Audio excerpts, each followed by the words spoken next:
And that, of course, is the most important of all of the impact that these tools could possibly have, is the impact that it has on the students, the impact that it has on the staff that then translates to the students. But I also want to talk a little bit about the impact that it's had on my life. I also started to bring this out to schools all over the United States. And I went viral in a couple Facebook groups because I was putting templates up that I made on Google Sheets or dashboards that I made on Looker Studio. And so what happened was I was starting to work with all these schools on the side in addition to my full-time position. And my impact was growing. I was starting to have an impact on schools all over the United States. And you can see some of the spots where I work.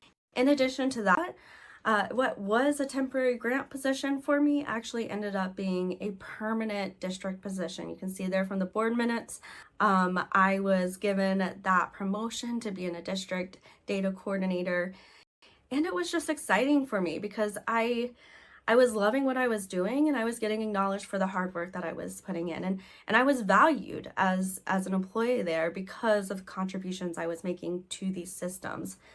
And so that was really exciting, and also what led me to then rebrand my business, my little side business, and turn it into a full-time business called Data Informed Impact. And this is where I talk not only about data visualization, but also about data culture and about data literacy as well.